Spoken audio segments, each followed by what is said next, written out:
So I want to bring out, I think it's clear already just how radical what Wittgenstein's doing is. I mean, the negative point that there is nothing in your head that constitutes you understanding a sign the way you do, or you meaning a sign the way you do. That seems to me absolutely compelling. We've just got to live with that, so far as I can see. But then the question is, what happens to the notions of understanding and meaning? And right from the start of this class, I've been saying, well, a language is where you have standards of right and wrong, or truth and falsity. And the way that works is we have references for the signs. Each name stands for an object. And the whole strategy was figure out how names stand for objects. Figure out how it can be that there's a condition for a predicate, a general term, to apply to an object. And then if you've got that, we'll understand how sentences can be true or false. And then we'll know how language works. But if what Wittgenstein's saying is right, that whole approach was a mistake. The notions of truth and reference are not basic in an understanding of language. What is basic is just the use that we make of the signs. What's basic is how we use signs in particular contexts. And nothing is more fundamental than that. So the picture that you naturally have is, when I understand a sentence, I know what would have to be the case for that sentence to be true. So you know what it is for snow to be white. That tells you how to understand the sentence, snow is white. And then if you want to know whether snow is white, what you do is you look at the world and see if it matches up to the meaning of the signs. And that gives you your justification for saying snow is white. What could be plainer than that? You see what I mean? But what he's done has been to throw out that picture. There's no such thing as knowing what would have to be the case for snow to be white. All that happens is that in particular cases, you apply the words to particular objects. You say that's snow, that's white. And there is no standard of right and wrong that your uses have to match up to. So I want to begin with a very simple example of what you do in this approach, how you describe the use of a sign.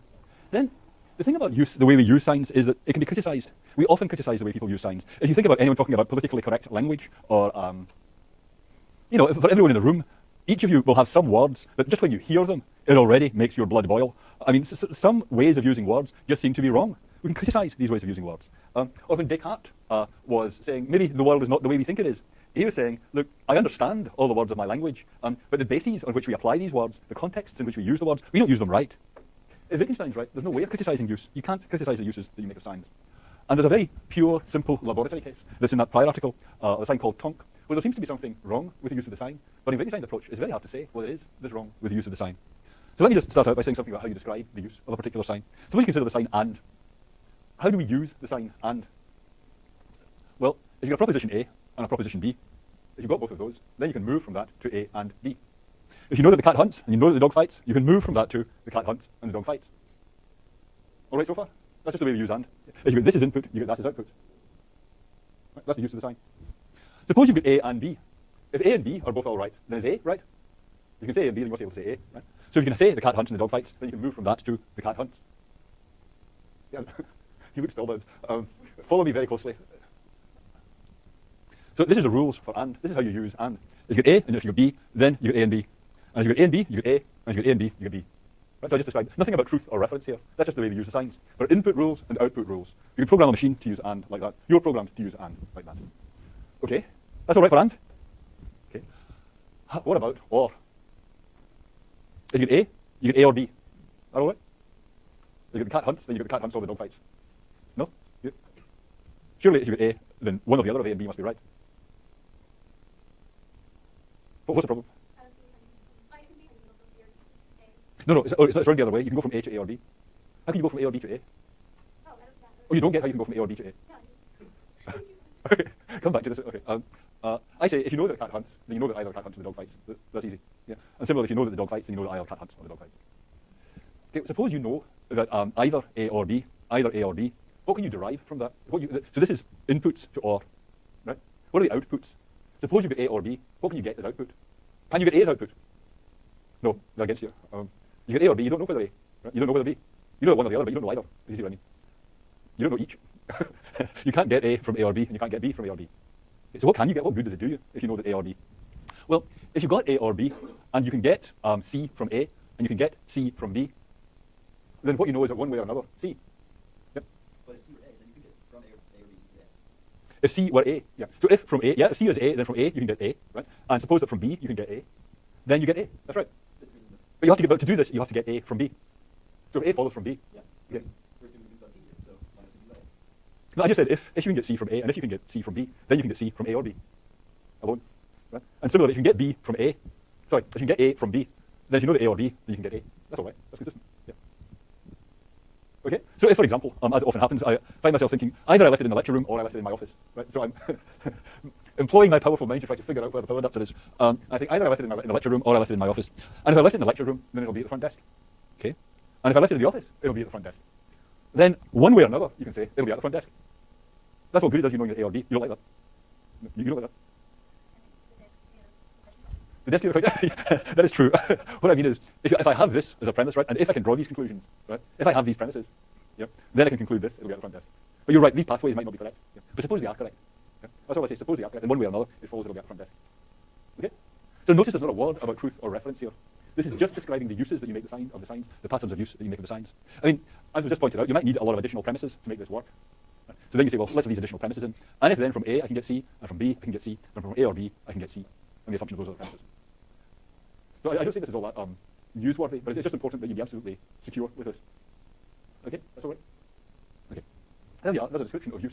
So Wittgenstein is saying, if you've got that for a sign, then you know the meaning. What more do you want to know? If you didn't know what and or meant, I just described the meanings of and or to you, and now all you have to do is use them in that pattern. Nothing about truth, nothing about reference. Just do it.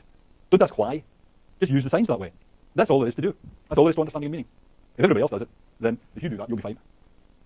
So your use of the sign can't be criticised. You apply the terms the way you do, that can't be criticised. I mean, the traditional view, the natural view, is that you can criticise the use of a sign. I mean, take scientists with a hypothesis. You say, look, maybe electrons all spin clockwise when you look at them from the direction they're going in. That makes sense, right? Does that make sense? Electrons could all spin clockwise. I mean, maybe they don't. Maybe they all go in different directions. Maybe they don't spin at all. But it might be that they all spin clockwise. How would you know? How could you find out? Well, I might propose an experiment. I'm not going to, but you can imagine that I might propose an experiment. If I did, that would be subject to criticism. You could say, no, that's not the right way to find out. If I had a hypothesis about what was happening on this spot 1,000 years ago, I say, I bet there were humans at this spot 1,000 years ago. Well, understanding it, knowing what it means is one thing, and then what's a good way to find out whether it's true? That's another question. That's a further question. Yeah? So the natural picture is, you know what has to be so for these sentences to be true, and then you can ask, what's a good way to find out if they're true, and what are the implications of the sentence? But that requires that understanding a sign is something that lets you know what has to be the case for a sentence containing a sign to be true. And then given that you've got that knowledge of the condition for it to be true, you could criticise the inputs and outputs to people's uses of the sign, the pattern of use that they make of the sign.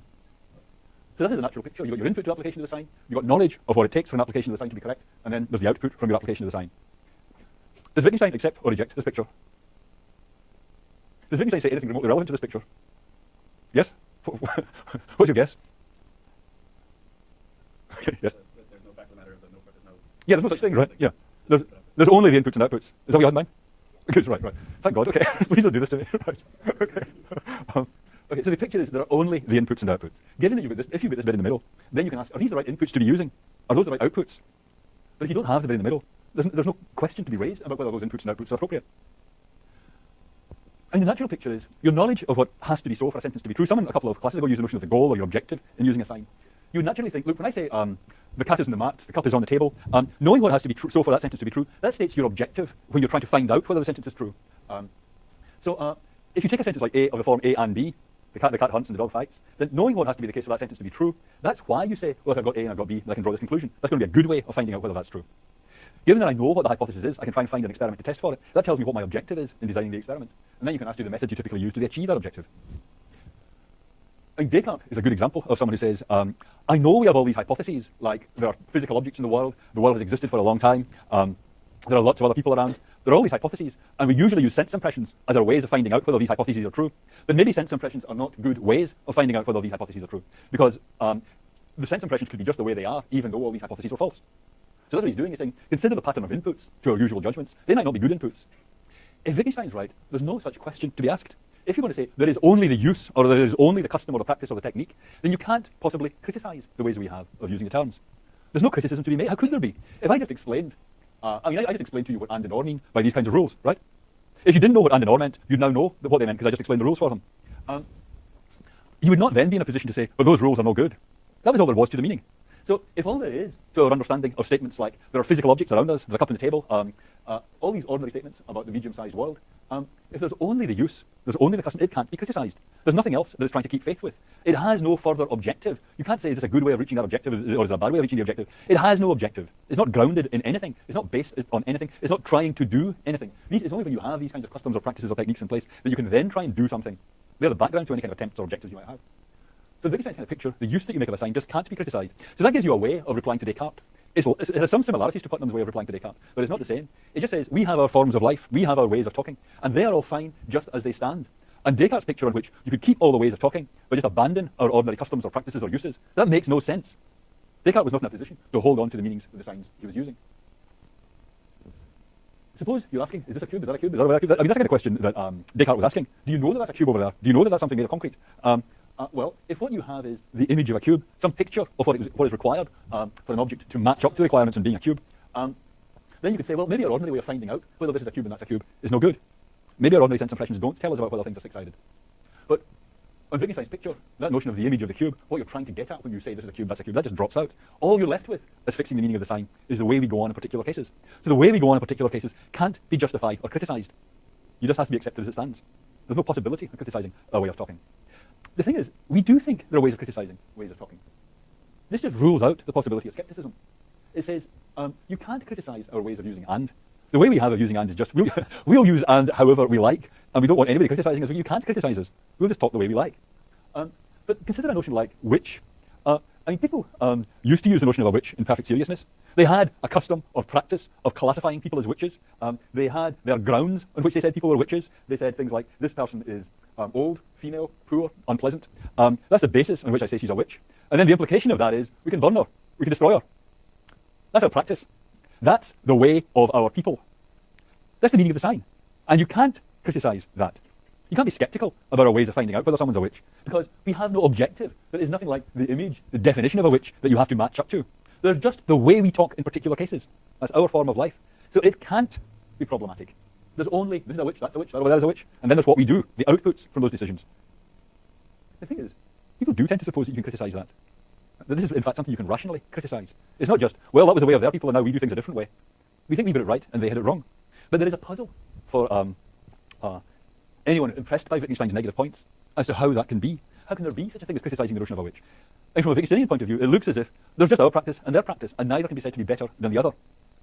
Anyone who thinks that some of our language, some of the language that we currently use, is problematic in the way that the notion of a witch was problematic, is saying Wittgenstein was not right about this. There have to be ways of criticising how we talk. You can't just say it comes to an end. This is what we do. Here we reach bedrock and the spade is turned. There has to be some way of criticising our ordinary use of language. Okay. Well, Prior gives a really good example. Maybe on Monday I'll talk a bit more about the politically problematic cases. Not with actual examples because it gets too emotional, but in a more abstract way. But Prior gives a very simple kind of laboratory case of a term where you want to say, no, your use of that term is unacceptable. You can't use a sign that way. And it really seems like you just can't. With which, maybe you could be softened up a bit. Maybe you could be made to think, well, actually, maybe it wasn't too bad. Maybe it wasn't as bad as you really say. But Prior's example, it really is very clear that something's gone badly wrong. But just remember the way I was explaining the use of and. Sorry. Right, so that seems like a perfectly reasonable way of explaining the meaning of a sign. Yeah? I mean, that's the way, if any of you did logic, that's the way that across the world people are drilled in the use of and in elementary logic. That's the first thing that happens to you in philosophy. You're drilled in this and you're told, now you know what it means.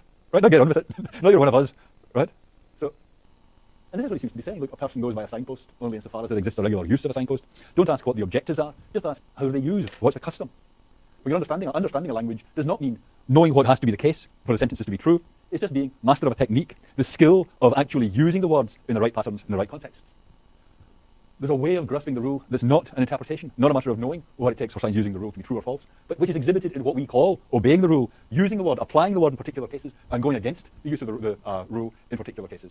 So there's a way of grasping the rule for which. That is not a matter of knowing a definition or having a picture in your head of what a witch is, but understanding the rule for which is just what you call obeying the rule, saying that's a witch in the right cases and going against it in particular cases, where this is just a matter of following along with the regular use of the sign. If that's the way your people use it, that's fine. So Prior describes a technique or a custom or a practice of using the word tonk in the following way. And the background question is there going to be any possibility of criticising this use of the sign tonk? So here's the introduction rule, here's the input rule for tonk. It's just like the rule for or. If you get A, you can say A or B. If you get B, you can say A or B. Okay, so that was all right, right? That's perfectly well defined. So for tonk, if you get A, you can say A tonk B, and if you get B, you can say A tonk B. You didn't know what tonk meant before, but now you're a lot further on the way. Okay, is this bit of the rule crystal clear?